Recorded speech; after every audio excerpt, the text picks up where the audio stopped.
Hello, this is going to be a presentation on cognitive development during adolescence. My name is Jake Thompson, and I am currently studying to be a high school math teacher. So finding out exactly what is going on in a teenager's brain is something I will attempt to do for the rest of my life. This video will discuss topics including Piaget's theory of cognitive development and its impact on education, information processing theories, and the adolescent brain. To begin with, I'm going to talk about Jean Piaget and his theory on cognitive development. According to simplypsychology.org, Piaget was one of the first psychologists to do research on cognitive development. Through his research, he found that humans are born with innate schemas, which are what we organize knowledge with through mental representations or actions. He said that we use these as building blocks to construct our knowledge through assimilating information to a context, then changing our schema to accommodate information that does not make sense with our previous knowledge. This process of assimilation and accommodation occurs throughout one's life, much more rapidly in infancy than adulthood.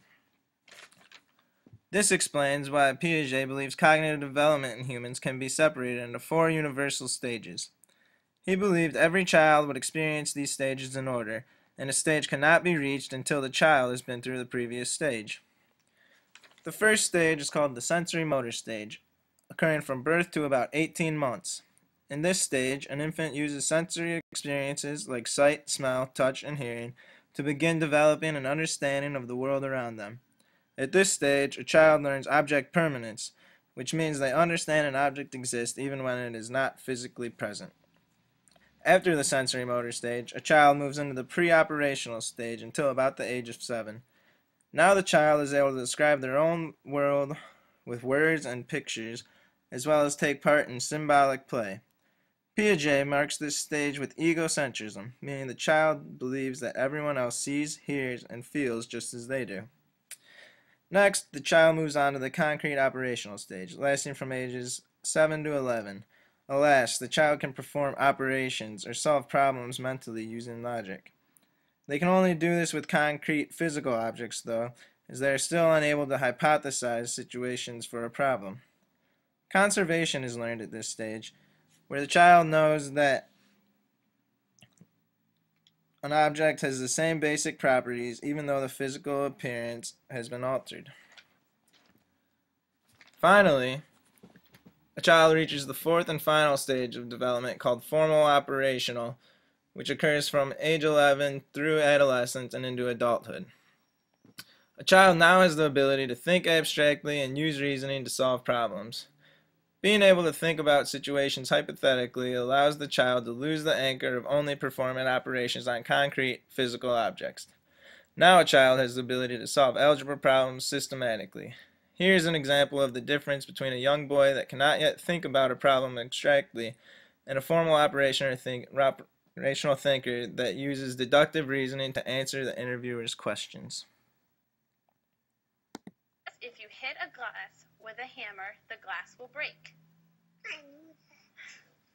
And then this one says, Don hit a glass with a hammer. I knew that too. So what happened to the glass? It broke It broke. Why did it break? because the hammer's hard. If you hit a glass with a feather, the glass will break. No, it won't. And this is the second rule.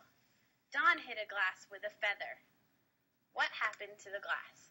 Nothing. Nothing happened. Why didn't anything happen? Because the feather was soft.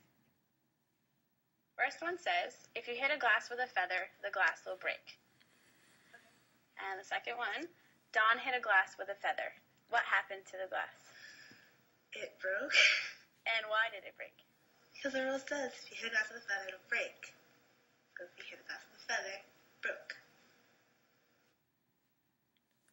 As you can see, only the older girl, who's a more formal thinker, was able to disregard her knowledge of feathers and glass in the real world and apply the rules given in the problem.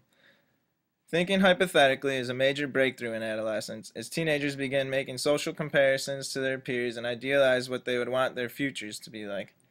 This drastic gain in thinking capacity means that adolescents will have to adjust to all of these new thoughts, which may explain why some describe this period as a chaotic emotional roller coaster. Critics of Piaget say that cognitive development does not always occur in rigid stages marked by age, but factors such as a person's culture and their education in math and science play a larger role in the development of formal thought. Although they may not agree with Piaget's stages, there is a large number of psychologists that agree humans learn in a constructive manner, using previous knowledge to make discoveries and build new knowledge.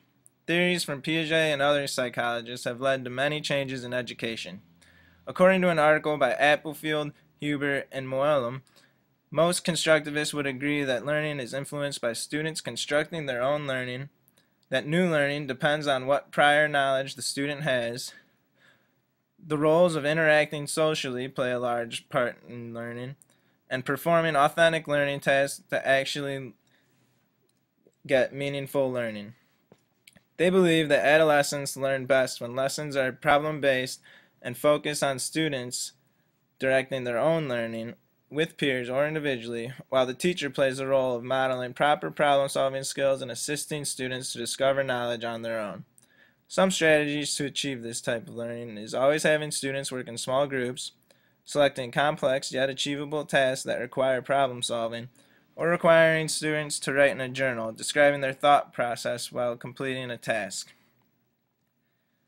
This reminds me of the Common Core Standards of Mathematical Practice, which were recently developed for teachers to focus lessons on so that students will construct mathematical habits of thinking, such as problem solving, looking for structures and patterns, and modeling problems in different ways to make sense of them.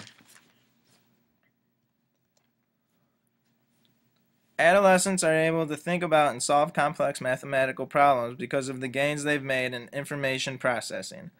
According to the textbook, Essentials of Lifespan Development by John W. Sanchuk, the most important cognitive improvement for adolescents is in executive functioning, which deals with abilities to reason, decision-making, critical thinking, and metacognition.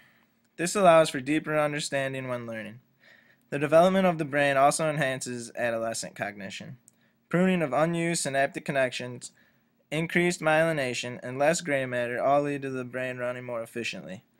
Growth of the frontal lobe may also account for higher order thinking, as a study conducted by Patricia L. Davies and James D. Rose found that people show significant gains in performance on tasks associated with the frontal lobe as they mature, which cannot be said for tasks associated with other parts of the brain that mature at an earlier age. This shows that growth of the frontal lobe throughout puberty also has something to do with cognitive development at this stage. Thank you for listening. The end.